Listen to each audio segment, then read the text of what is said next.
Muito boa noite a todos. Muito obrigada pelas palavras tão carinhosas, meu irmão, meu querido irmão Geraldo, que nos reencontramos, né? Mais uma vez nessas jornadas, né? Querida irmã Ibes e todos aqui estão, e todos que nos acompanham online. É uma graça poder estar aqui, muita gratidão ao Pai da Vida, que nos proporciona essas oportunidades de seguir adiante na caminhada, todos juntos, né? Cada um de nós fazendo uma parte do que precisa ser feito. É a hora de união, sempre é, mas mais do que nunca agora. Fé no Pai da Vida, né? E eu gostaria de iniciar os estudos da noite contando a história que dizem que havia um velho árabe, analfabeto, e ele rezava todas as noites com tanto fervor e com tanto carinho, que um dia o rico chefe de uma grande caravana, intrigado com aquilo, mandou chamá-lo à sua presença e perguntou-lhe: por que oras com tanta fé? Como é que sabes que Deus existe quando nem ao menos sabe ler? E o velho empregado, humilde, respondeu respeitoso: grande senhor, eu conheço a existência do nosso Pai Celestial pelos sinais dele. Como assim? Perguntou o chefe admirado. O empregado explicou: quando o senhor recebe uma carta de uma pessoa ausente, que está distante, como é que o senhor sabe quem escreveu a carta? E o empregado respondeu: desculpa, o empregado não, o senhor, né? O patrão respondeu: pela letra. Aí o empregado continuou: e o senhor compra tantas joias aí para a caravana? E quando o senhor recebe uma joia nova, como é que o senhor se informa a respeito do autor da joia? Pela marca do ourives. E o velho empregado, sorridente, com toda humildade, continuou: e quando o senhor ouve passos de animais ao redor da tenda, como é que o senhor sabe depois se foi um carneiro, foi um cavalo, foi um boi? Pelos rastros. Aí então o velho crente convidou-o para fora da barraca e, apontando para o céu, iluminado pelas lua e multidões de estrelas, exclamou respeitoso: Senhor, aqueles sinais lá em cima não podem ser dos homens. Então, o velho caravaneiro, o rico caravaneiro, com os olhos marejados de lágrimas, ajoelhou-se na areia do deserto e começou a orar também. Essa linda história foi nos trazida pelo Espírito Meimei, pela psicografia abençoada de Chico Xavier. As coisas mais claras, mais simples estão aí para a gente ver. E há aproximadamente 2000 anos atrás, Jesus nos disse: há muitas moradas na casa de meu Pai. Só que quando Jesus nos disse isso, 2000 anos atrás, nós não tínhamos ainda a menor capacidade cognitiva, intelectual, de compreensão para entender a profundidade do que ele estava nos falando, para entender realmente o que ele estava nos dizendo. Somente muitos séculos depois, com o advento da doutrina espírita, o Consolador prometido por Jesus, foi que podemos começar a entender tantas coisas que ele nos tinha dito e que naquela época nos passou batido. Eu digo nós porque somos nós mesmos, né? Somos nós mesmos que estamos aqui. Só trocamos de roupa, mas somos os mesmos. roubo o modelo do cabelo, né, Iris? Mas somos os mesmos. E então, no livro no Evangelho segundo o Espiritismo, no capítulo 3, que fala da criação, lá nós aprendemos que quando Jesus disse a casa de meu pai, ele estava se referindo ao universo infinito. Essa é a casa do pai. E as muitas moradas são os diversos orbes que circulam pelo espaço infinito e que propiciam abrigo, oferecem morada para os espíritos que nele se reencarnam, para progredir a sua evolução, como a Terra, por exemplo, entre tantos outros.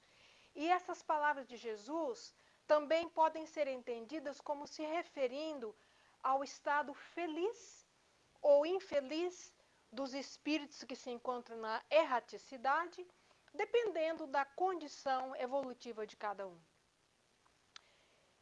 E agora, para o estudo de hoje, vamos começar falando um pouquinho do Livro dos Espíritos, que foi o primeiro livro da codificação kardeciana, publicado em Paris pela primeira vez em abril de 1857, onde Allan Kardec pergunta e os espíritos superiores, sob o comando de Jesus, respondem. E nós vamos ver algumas passagens aqui também do capítulo 3, mais especificamente das perguntas de 37 a 59. Nós vamos pegar alguns tópicos aqui relativos ao nosso estudo. Obviamente, não as perguntas todas, em função do tempo. E a primeira informação é que nós não somos o único orbe que tem o privilégio de abrigar seres racionais. Temos nós e inúmeros, infinitos outros. E aprendemos também que é orgulho e vaidade supor que Deus criou o universo somente para nós. Isso seria pôr em dúvida a sabedoria de Deus. Afinal de contas, Deus tem mais o que fazer, né? Do que cuidar só desse planetinha pequenininho aqui, numa das extremidades da nossa galáxia. E os espíritos continuam nos dizendo que as constituições físicas de cada globo, de cada mundo e dos seres que as habitam são completamente diferentes. E eles até dão exemplo que são tão diferentes como os peixes que vivem na água e os pássaros que vivem no ar. Muito mais diferentes do que esse exemplo que eles nos deram. Nós não temos nem capacidade de imaginar. Nós não somos o protótipo da criação, não somos nós que servimos de modelo. Cada mundo, da sua gravidade, suas especificações, né? E a última colocação que eu quero trazer aqui dessas perguntas que eu citei, de 37 a 59, é que existem outras fontes de luz e calor além do Sol. Em outros mundos, a eletricidade desempenha um papel que desconhecemos. Porque aqui no nosso planeta, na nossa Terra, o Sol é fonte de luz e calor e de vida. Nós sabemos que sem o Sol não haveria vida no planeta Terra. Isso não significa que seja o mesmo caso em outros mundos. Como os espíritos nos estão informando aqui, a eletricidade tem um papel que a gente nem sabe. Vai lá saber o que é mais que tem. E tem muita coisa a mais. Temos algumas informações bem interessantes aqui para frente, um pouquinho a mais. Isso aqui, exatamente, isso aqui foi em 1857. Calma que tem mais, isso aqui é só o começo. E aí, nós vamos agora dar continuidade com informação um pouquinho mais recente, de 1958, praticamente um século depois, né? No livro Evolução em Dois Mundos, as informações que nos foram trazidas pelo espírito André Luiz, pela psicografia de Chico Xavier e Valdo Vieira. E aqui nós vamos trazer algumas informações também do livro, que eu altamente recomendo para quem se interessa pelo assunto, né? Mas só algumas passagens que servem de enfoque ao nosso estudo. E uma das coisas que o André Luiz diz, para idearmos de algum modo a grandeza inconcebível da criação, comparemos a nossa galáxia a uma grande cidade, perdida entre incontáveis grandes cidades, de um país cuja dimensão, cuja extensão não conseguimos prever. Olha onde é que o André Luiz está indo. Ele está comparando a nossa galáxia, a Via Láctea, a uma grande cidade. E tem várias outras cidades. Imagina que cada pontinho desse aí é uma cidade. Que fica num país tão grande, mas tão grande, que a gente não tem nem noção. Ou seja, o universo. Vamos imaginar aqui, agora não é André Luiz não, agora é a Marilda. Vamos imaginar aqui Nova York. Só que Nova York é uma cidade dentro de um país muito maior que os Estados Unidos. Muito maior que o planeta Terra inteirinho. E tem várias outras cidades do tamanho de Nova York. Várias. Vamos só para fazer essa analogia. Você já pensou o que ele está falando? A Via Láctea, não é o Sistema Solar, não. A Via Láctea é simplesmente uma cidade dentro de um país gigantesco, que ninguém tem noção do tamanho que ele é. Mas tem mais. Aí ele fala, tomando o Sol e os mundos nossos vizinhos, os planetas vizinhos, como apartamentos de nosso edifício, reconheceremos que em derredor repontam outros edifícios em todas as direções. Bom, aqui, ó, aí está o Sol e o Ahir, né? Então, está o sistema solar nesse cantinho aí, nessa beiradinha aí, da Via Láctea. Ele está dizendo, ele está comparando, fazendo essa analogia, né, para título didático, para compreensão, que o sistema solar é um prédio de apartamentos. Um prédio que tem 8 apartamentos, porque são 8 planetas. E cada planeta é um andar. E ali, daquele local onde nós estamos, nós vemos vários outros edifícios por tudo que é lado. Agora, vamos ver quantos prédios que tem na Via Láctea. Quantos sistemas solares existem na Via Láctea? Quantos sóis existem na Via Láctea?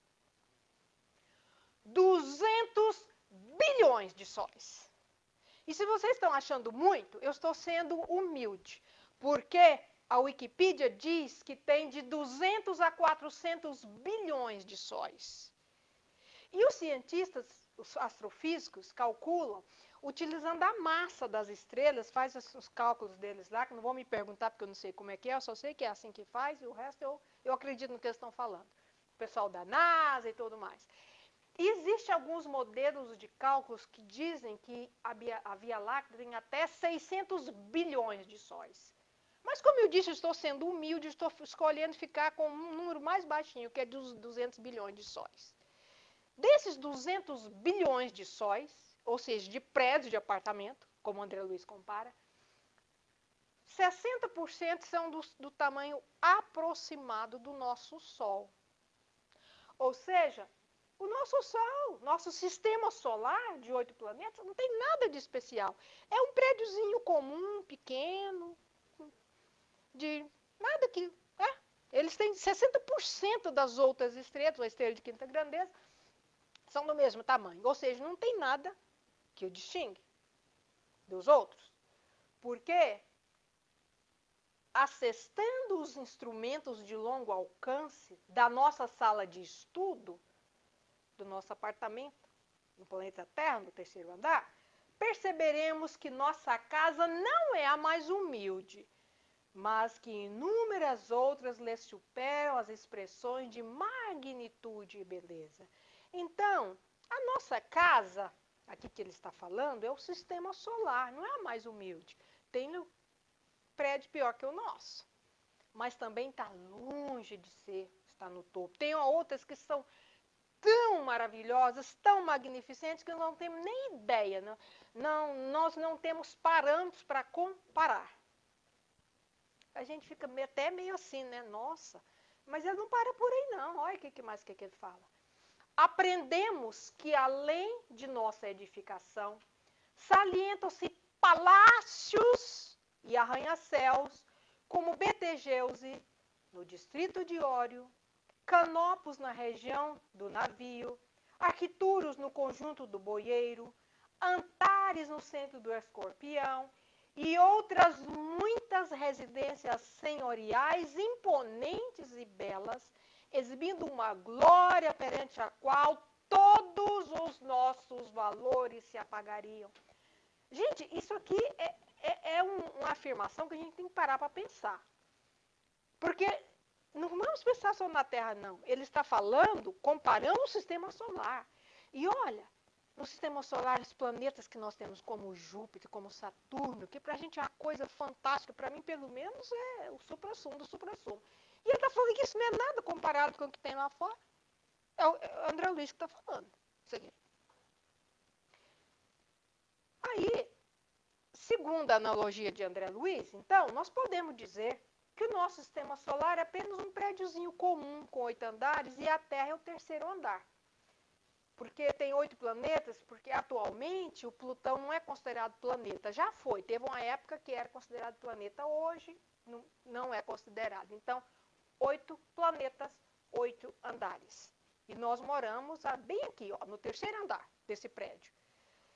Como eu disse para vocês antes, eu sou humilde, eu não tenho aquela pretensão de ficar sonhando lá com Antares, com Betelgeuse, isso aí não.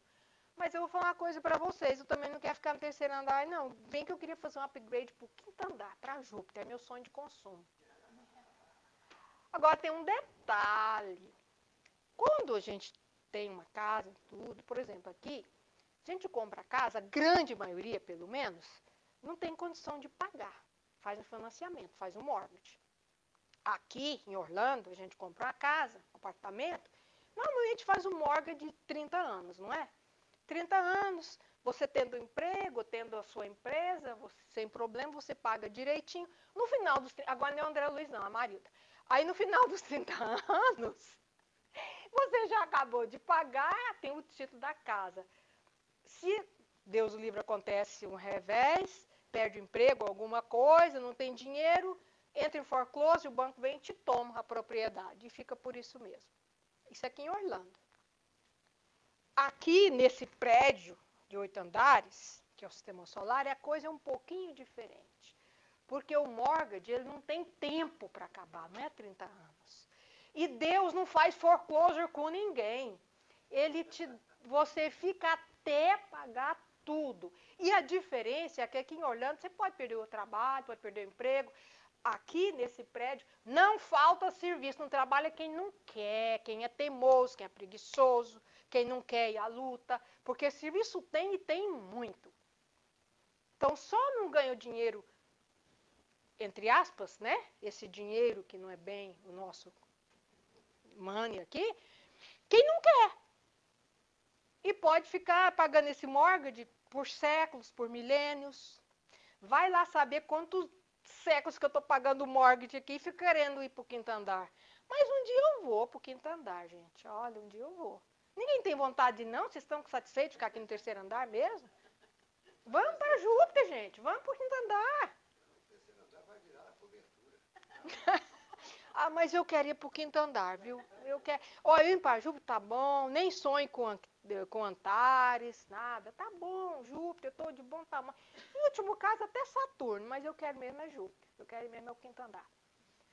Bom, a gente está falando tudo isso aqui, né?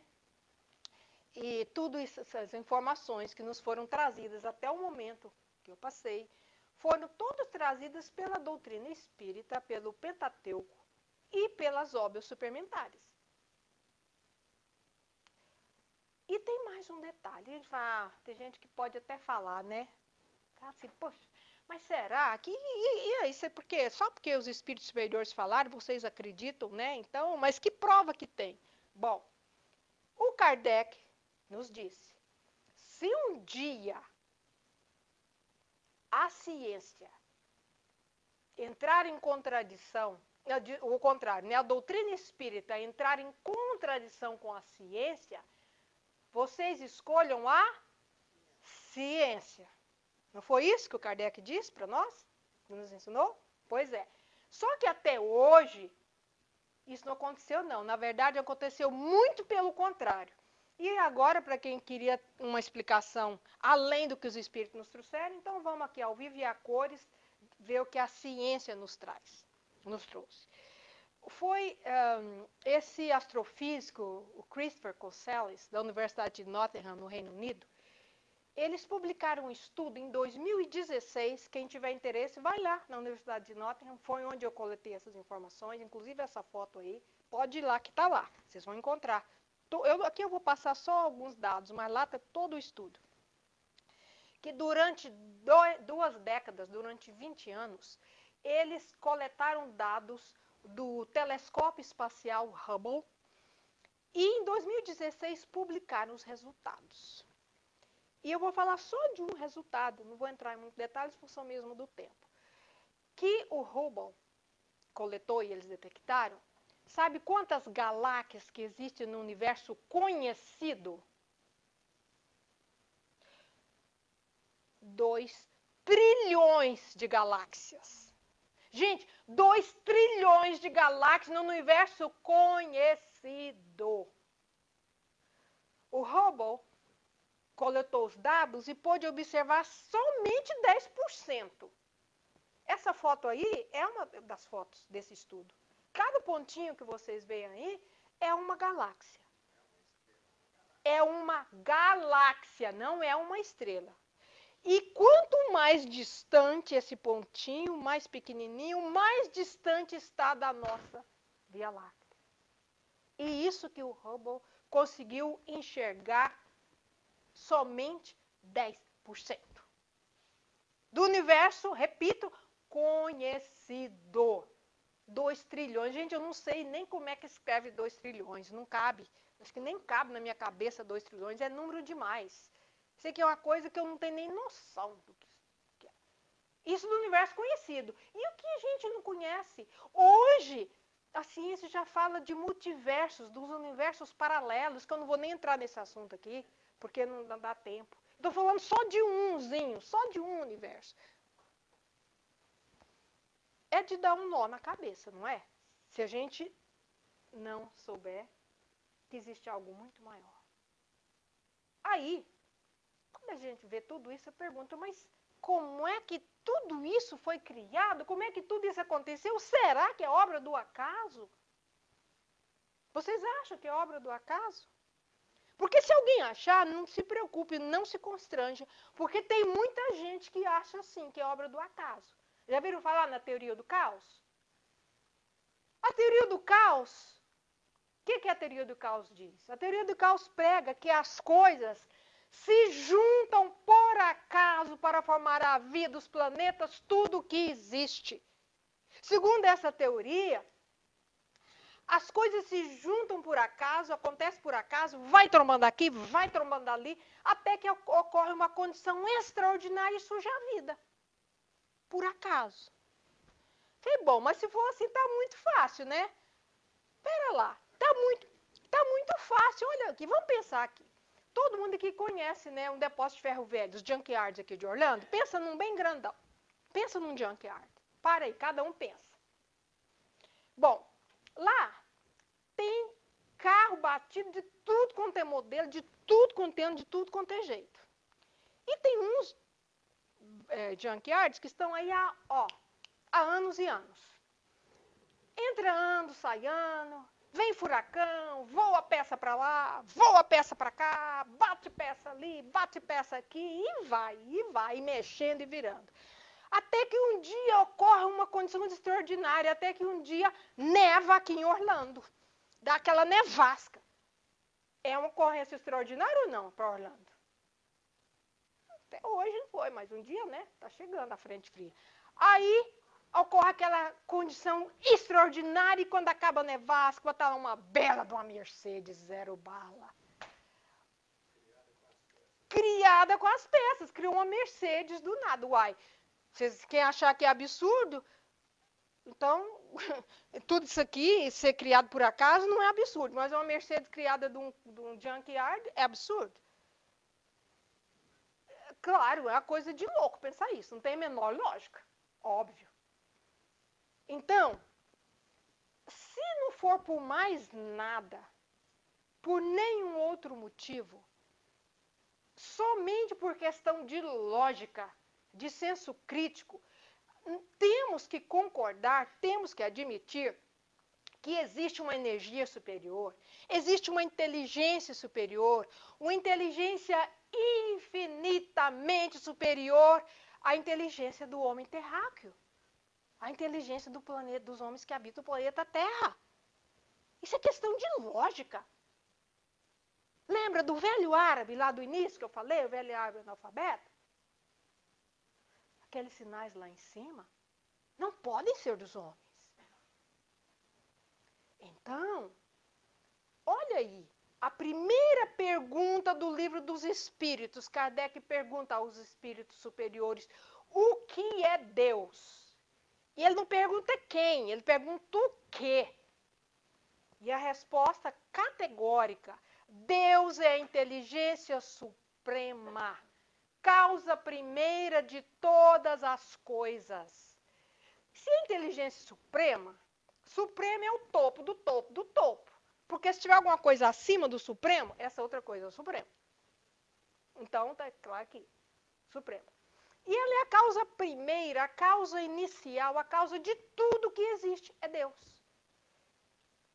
E nós sabemos que com as nossas condições evolutivas, nós não temos capacidade cognitiva para entender o que é Deus.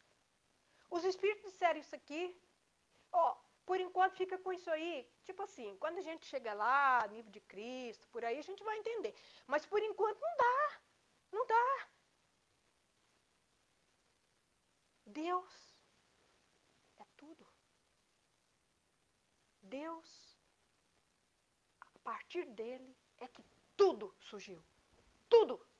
Mas o Kardec, todo mundo sabe, que era um pedagogo, pesquisador por excelência, ele ia atrás. Tudo que ele publicou foi exaustivamente verificado e tudo. Também não dá para entrar nesse mérito aqui agora, em função do tempo, né? Mas ele investigava. E, lembra que essa é a pergunta número 1, lembra? Número 1, né? Tá. Aí ele foi perguntando, né? Olha o que ele fez. Ele esperou um pouquinho, mais lá na frente, na 37, ele perguntou: o universo foi criado ou existe de toda a eternidade como Deus? Meio que checando, né? Vamos ver se é Deus escorregadinho. Vamos ver se cola isso aqui, né? Vamos ver se estão falando a verdade mesmo. Aí o que o Espírito falou para ele? Sem dúvida o universo não pôde fazer-se a si mesmo. E se existisse como Deus de toda a eternidade, não poderia ser obra de Deus. Muito claro. Não adiantou. Ele tentou fazer a pegadinha, mas, confirmou, né? E assim, isso aqui é só uma amostra. Quem tiver interesse, vai lá. Vai no Livro dos Espíritos, lá no capítulo 3, nas perguntas de 37 a 59, tem mais assuntos, e depois vai se interessando pelas outras também. A gente começa a estudar e não quer parar mais, porque é simplesmente fantástico. E aí, agora, nós vamos falar um pouquinho aqui, dentro desse mesmo assunto, das informações nos trazidas no livro A Caminho da Luz, que as informações nos trazidas pelo Espírito Emmanuel, na psicografia de Chico Xavier. Esse aqui foi em 1938. Esse livro, ele conta a saga das raças que formaram no planeta Terra, e conta toda a história, é tão lindo. É um livro que a gente começa a ler e você não quer parar, que você vai lendo, assim, sabe? Aqui a gente vai falar só assim, em passando, algumas informações básicas, mas quem se interessar e gostar, eu altamente recomendo A Caminho da Luz. E quem não tiver acesso, de repente está em algum local que não tem acesso ao livro, baixa o PDF na internet. Tem por todo lado, só colocar lá Caminho da Luz, pode baixar em PDF, pode ler no seu iPad, onde você quiser, enfim. Mais uma das informações que ele começa dizendo é o seguinte: rezam as tradições do mundo espiritual que na direção de todos os fenômenos do nosso sistema existe uma comunidade de espíritos puros e eleitos pelo Senhor Supremo do Universo, em cujas mãos se conservam as rédeas diretoras da vida de todas as coletividades planetárias. Gente, eu acho tão lindo. Isso aqui para mim parece uma poesia, de tão lindo. E tem muita informação nessas poucas palavras aqui. Para começar, olha a humildade do Emmanuel. Ele fala, rezam as tradições do mundo espiritual, ou seja, não foi eu que vi. Tradição é uma coisa que eu aprendi. Alguém me ensinou, alguém me contou, eu li em algum lugar. É isso que ele está falando, alguém contou para ele. Vamos lembrar que o mentor do Emmanuel é o Espírito Paulo. Então, por dedução lógica, nós podemos saber que quem contou isso para ele ou foi o Paulo ou alguém lá da turma do Paulo. Olha essa turma com quem eles andam. É alguém bem acima do demônio que contou isso para ele. E essa comunidade de espíritos puros são os espíritos, são os cristos, que inclusive tem bastante informação a respeito desses espíritos na Revista Espírita de fevereiro de 1868. Lá o São Luís fala sobre os Messias, que é mesmo basicamente a definição, né? E nessa mesma revista de fevereiro de 1868, o Espírito Lacordaire fala dos Cristos, poder chamá-los de Cristos. Confirmando essas informações aqui, eu não trouxe até em função do tempo, mas está lá. E eles dizem que esses espíritos, esses Cristos, esses espíritos eleitos pelo Senhor da vida, eles controlam tudo nas coletividades planetárias. Gente, se coletividade é mais de um, o sistema solar é uma coletividade planetária. Então, existem várias coletividades planetárias. Cada planeta tem o Cristo que é responsável por ele. O Cristo do planeta Terra é Jesus. Tem o Cristo de Júpiter, né? Espero que ele seja amigo de Jesus. Eu vou pedir por Jesus, o dia que eu tiver condição. Jesus, dá uma forcinha para mim aí. Aí, né? Ai, gente, tem que pensar alto, né? Aliás, não tô nem pensando alto, não tô querendo nem sair do nosso prédio, nem querendo ir para Antares, quero ficar aqui mesmo, sistema solar, só aquele pro quinto andar. E, então, tem os cristos de cada planeta e tem os cristos de cada sistema solar, tem os cristos de cada galáxia. Eu vou parar por aí, que senão a minha cabeça dá um nó. Mas a gente sabe disso. Para a gente entender melhor quem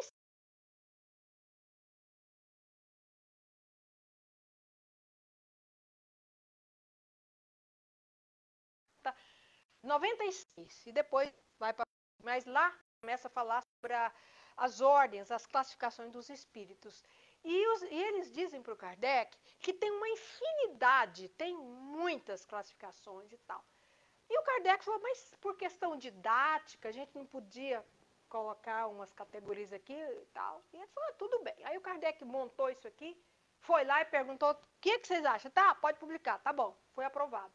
Para questão didática, porque se a gente já pensou, se fala assim, olha, tem uma infinidade de categorias, a gente ficava sem entender direito, né? Então, assim, nós sabemos que aqui na terceira ordem estão os espíritos imperfeitos, impuros, levianos. Não vou nem falar muito, porque vai que eu me acho aí, não vou gostar. Então, vamos já pular para cima, para a segunda ordem, que são os espíritos bons, né? Já melhorou um pouquinho. Vamos olhando aí onde estão. E depois os espíritos de primeira ordem, que são os espíritos puros. Os espíritos puros não precisam mais encarnar. Só encarna se quiser, missão de ajuda. Agora, quando chegou o espírito puro, já é Cristo? Espírito puro, não precisa mais encarnar, bom, tudo. Vocês acham que já é Cristo que chegou o espírito puro? Não, não. Espírito puro, para chegar a Cristo, ele vai voltar lá para a base da pirâmide, só que outra pirâmide. Uma pirâmide de espírito puro. É espírito puro bebê, ou espírito puro estagiário, conforme a gente quiser chamar. E vai começar uma escalada para chegar a Cristo, para ser o espírito crístico. Começa lá, não aqui de baixo, como terceira ordem. Estou citando a pirâmide por motivos pedagógicos, didáticos só, né? Mas ele começa. Mas eu acho, isso pelo menos eu acho, né? Que ser um espírito puro começando do zero, estagiário, é bem melhor do que estar na terceira ordem, mesmo na segunda, né? É outro nível. Eu acho que a jornada, para começar a jornada para espírito crístico, é bem diferente, né? Agora, gente, é muito importante, a gente brincando, mas falando a verdade, uma coisa interessante. O espírito puro aqui, da primeira ordem, ele ainda está sujeito à influência da matéria se ele se reencarnar. Tem aquele romance do Emmanuel, Renúncia, psicografia também, de Chico, o espírito Alcione, que estava lá em Sírios, já espírito puro, está participando dos projetos, mas a Alcione quis reencarnar para a assistência a um ente querido que estava aqui, encarnado na Terra. E o mentor da Alcione falou para ela, mas minha filha, você tem certeza que você vai fazer isso? É muito perigoso. Você vai estar sujeito à influência da matéria. Olha que tem muita gente que foi e não voltou. Ela é espírito puro, lá em Sírios. Ela falou, não, mas eu quero ir. Quem quiser saber o resto da história, livro Renúncia. Vai lá, vai ler o livro, que é fantástica a história, é outra também. E, então, o espírito puro, mesmo o espírito puro ainda está sujeito às leis da matéria. E eu não estou falando isso para desencorajar a gente, não. Muito pelo contrário, para animar. Porque nós estamos aqui na jornada, e às vezes a gente dá uma escorregada e tal, e começa a se auto-chicotear. Nada disso, até espírito puro está em influência. Por outro lado, não é desculpa para continuar, não, até espírito puro pode cair na influência da matéria, não é isso. É só para a gente ver que tem uma jornada a ser seguida e que nós temos a proteção e o amparo a cada momento do caminho. Mas vamos voltar aqui para o caminho da luz. E essa comunidade de seres angélicos e perfeitos, ou seja, os Cristos, da qual Jesus é um dos membros divinos, ao que nos foi dado saber, apenas se reuniu nas proximidades da Terra para a solução de problemas decisivos da organização e da direção do nosso planeta por 2 vezes no curso dos milênios conhecidos. Gente, como sempre, o Emmanuel, em poucas palavras, ele traz uma infinidade de informações. Ele está dizendo que eles se reuniram só 2 vezes para tratar do assunto da Terra, no curso dos milênios conhecidos. Vamos lembrar que quando a Terra foi formada, Jesus já era um Cristo. Os planetas pelos quais Jesus passou, encarnado, já nem existem mais. Já virou poeira cósmica há muito tempo. Jesus já era Cristo quando a Terra foi formada.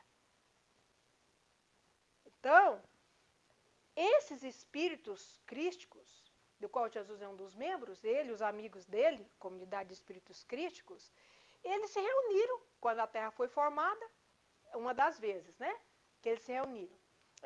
E a primeira vez que eles se reuniram foi quando o orbe terrestre se desprendia da nebulosa solar, a fim de que lançasse no tempo e no espaço as balizas do nosso sistema cosmogônico e os pródromos da vida na matéria e ignição do planeta. Ou seja, os Cristos se reuniram na primeira vez, quando Deus desprendeu aquela bola de fogo, aquela massa aí, e entregou nas mãos. Toma, Jesus, vai fazer o planeta, vai cuidar.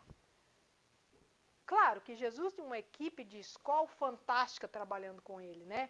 Engenheiros, geneticistas, botânicos, biólogos e uma infinidade de espíritos de escola que trabalharam com Jesus para formar as balizas, os alicerces do nosso sistema cosmogônico, ou seja, do nosso sistema planetário, porque a cosmogonia é a ciência que estuda os corpos celestes, as galáxias e tudo mais.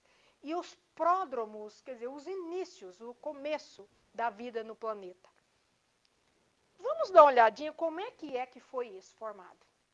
Bem, primeiro de tudo, era aquela bola incandescente, aí a matéria se solidificou.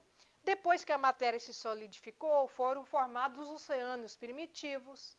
Depois vieram os primeiros passos para a vida organizada.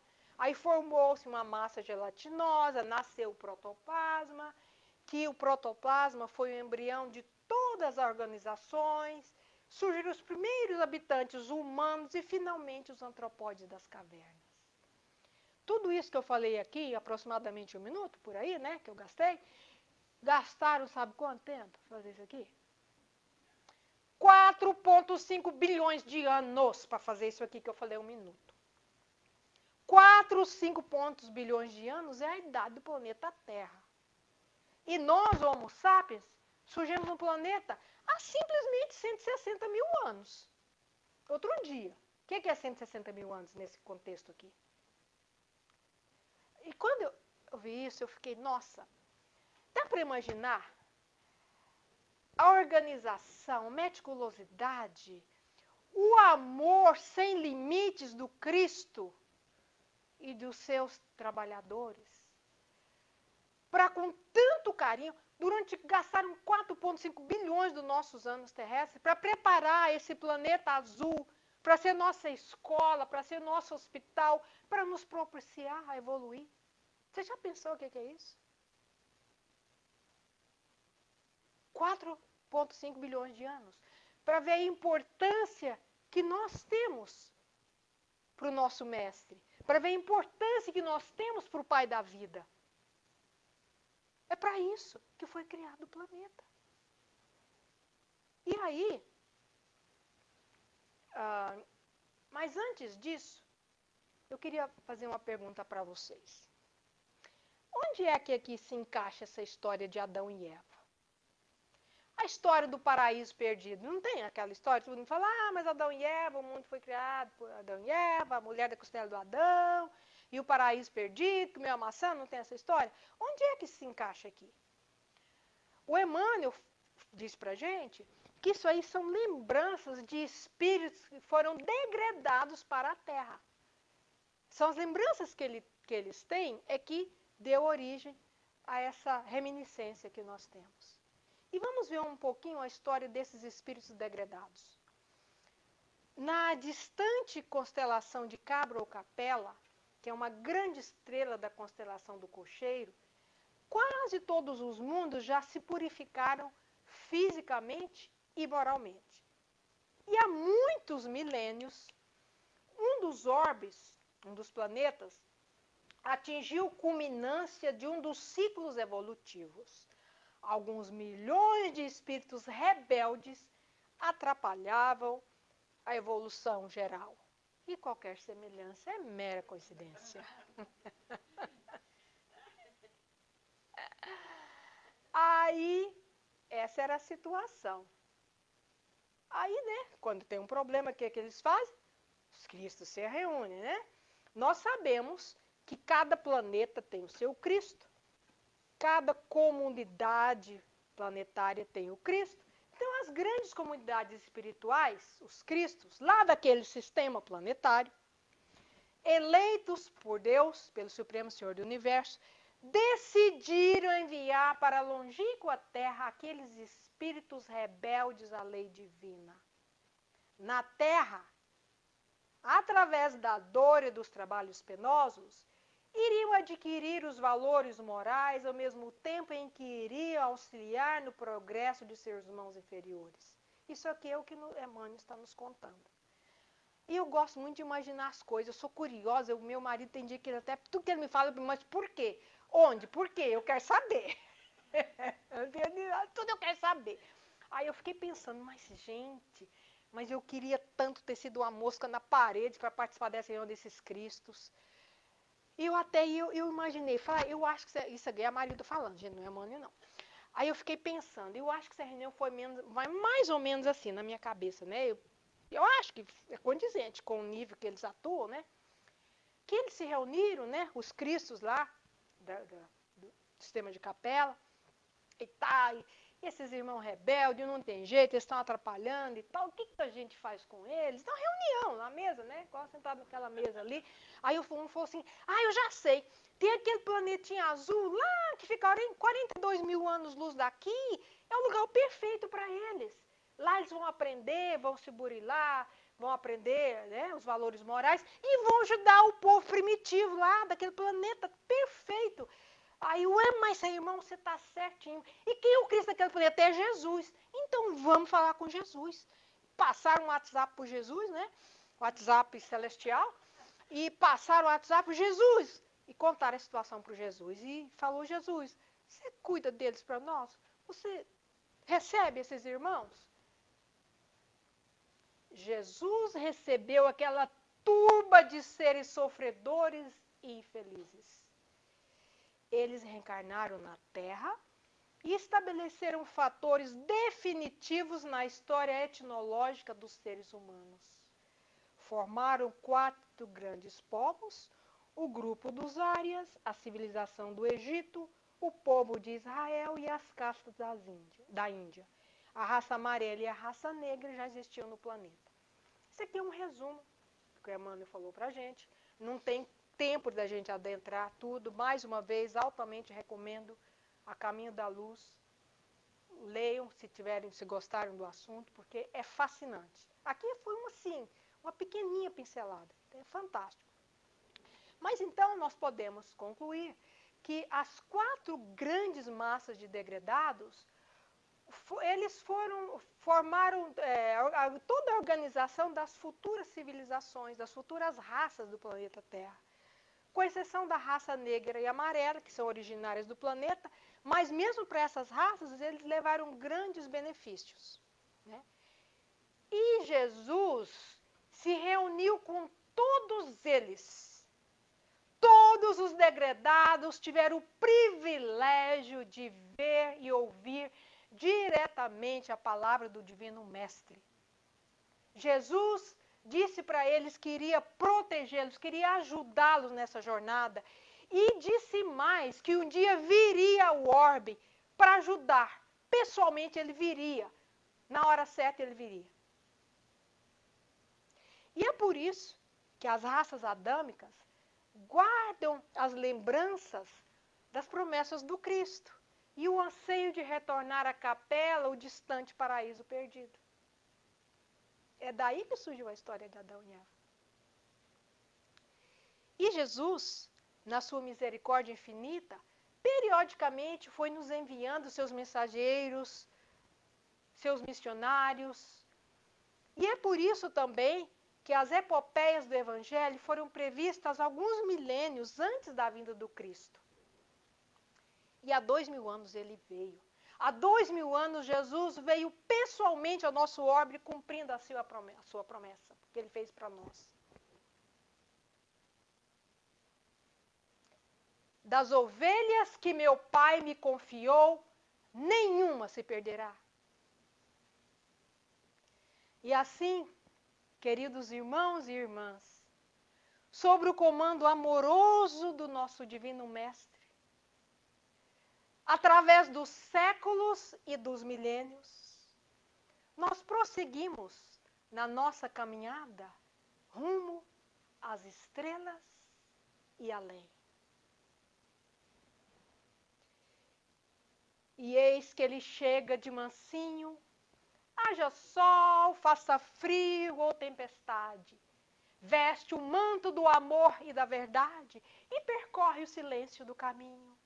Vem ao nosso amargoso torvelinho, faz as sombras da vida a claridade, e os próprios sofrimentos da impiedade são as bênçãos de luz do seu carinho. Como o sol que dá a vida sem alarde, vem o Senhor que nunca chega tarde e protege a miséria mais sombria. Ele chega e o amor se perpetua. E é por isso que o homem continua ressurgindo da treva a cada dia. Muita paz, meus irmãos.